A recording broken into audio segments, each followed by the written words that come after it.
Now let's just try to understand what all are the different cases that we analyze the time complexity of a particular algorithm. So whenever we try to calculate the time complexity of a particular algorithm, we will basically try to analyze the three scenarios. The first scenario or the case is basically the best case scenario.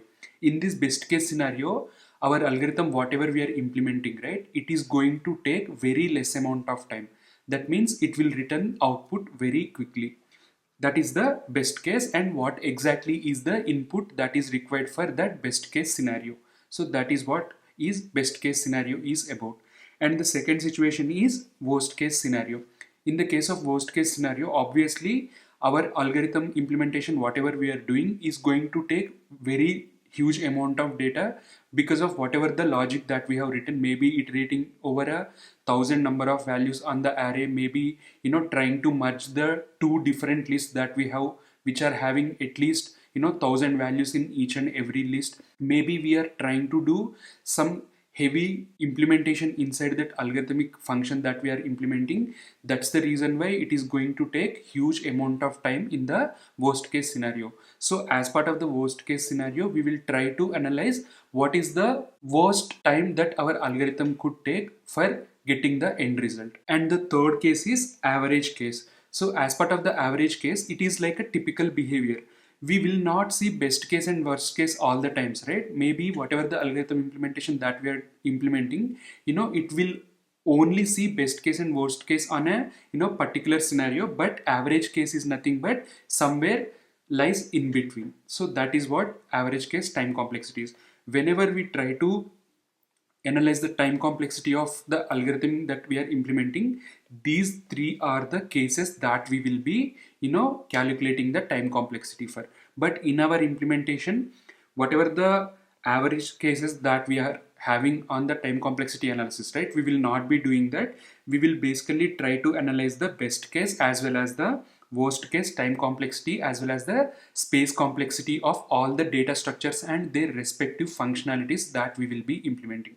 So whatever the average case that we will have, right, that will also be similar to worst case scenario only, because in the next steps I will be explaining you couple of the rules that you should be following for calculating the time complexity. Using that, whatever the expression that we reach in the end while calculating the time complexity, that expression will be similar to worst case scenarios time complexity expression as well.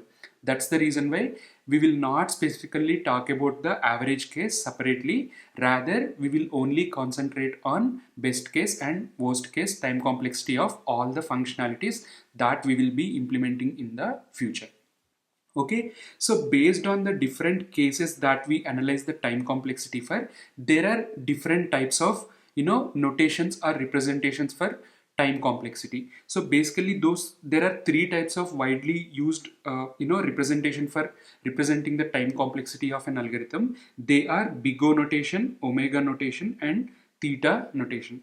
So out of all these three notations, right, they are just for namesake. You don't have to remember any of them. We will only be using big O notation for representing the time complexity of an algorithm. But just for namesake, let me just give you what exactly these three representations actually do. Whenever we talk about, theoretically, whenever we talk about the big O notation, right, big O notation basically represents the worst case time complexity. Whenever whatever the worst case that we have on the algorithm function that we are implementing, the big O notation basically tries to talk about the worst case time complexity only. And the next notation is omega notation, right? This omega notation is basically used for representing the best case time complexity. And the third theta notation is nothing but it will basically give the range of both best case and the worst case time complexities. So those are the simple differences that we have for each and every representation, but nonetheless we will not be using individual representations for representing the best case and worst case time complexities that we will be calculating on our data structure implementations. All the best case and worst cases I will be representing using big O notation only. So this, as the name suggests, this we will represent it using a English alphabet capital O. That's the reason why we will call it as a big O notation as well.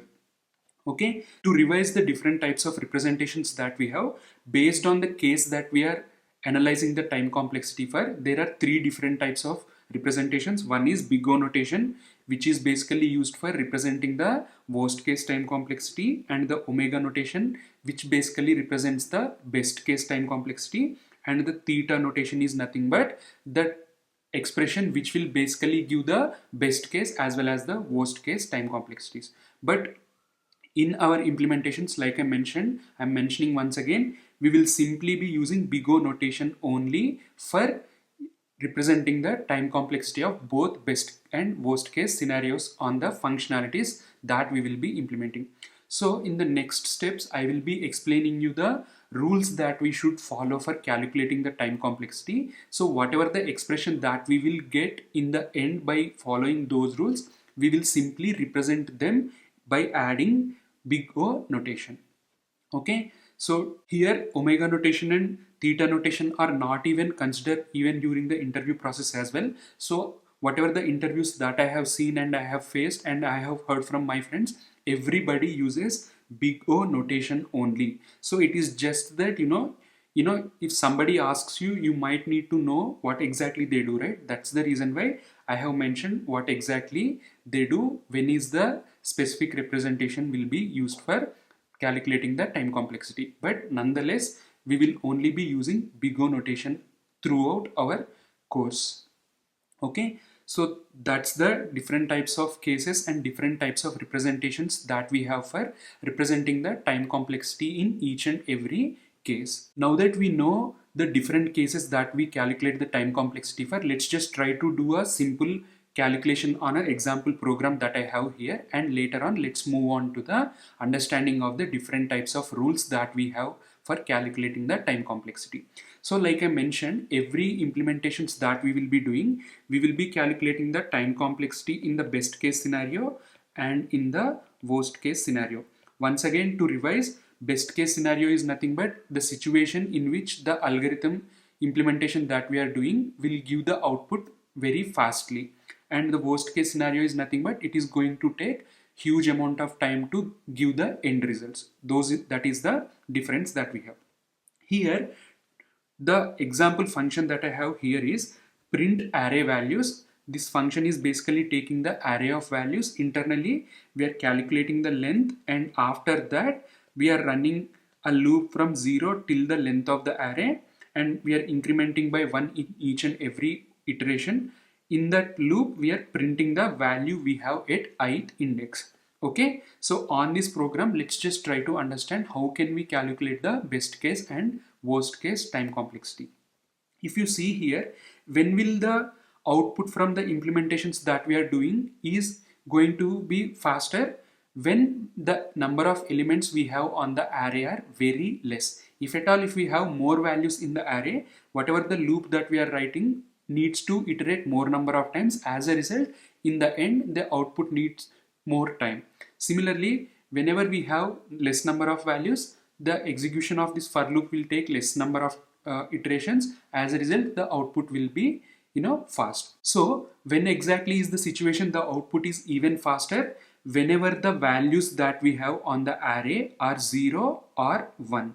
If at all we have 0 values, the for loop will not even execute. It will simply exit the function immediately, because we have not written anything after the for loop. If at all, if we have only one value in the array, the for loop will get executed once, and we will basically print the value at 0th index.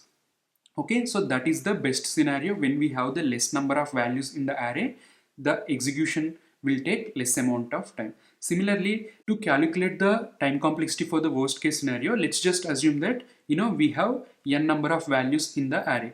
But before we go and assume that there are n number of values, let's just say we have 10 values in the array. So obviously this for loop that I have here needs to run for 10 times. So let's just assume that it is going to take 10 units of time.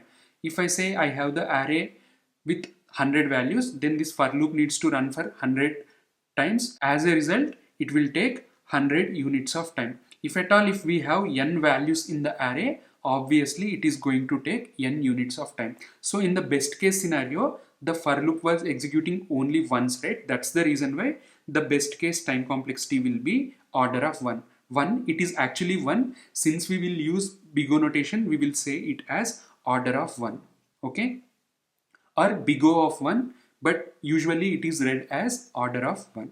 Okay, similarly in the worst case, we are assuming that there are n number of values in the array. In that case, the for loop needs to run n times. As a result, our program will take n units of time. If we have to represent it using big O notation, we will say it as order of n.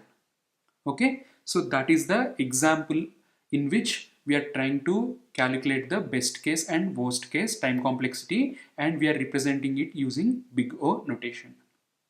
Okay, now that we are aware of these scenarios, let's just go ahead and try to understand the different rules that we follow for calculating and deriving the time complexity that we will get in the specific function implementation.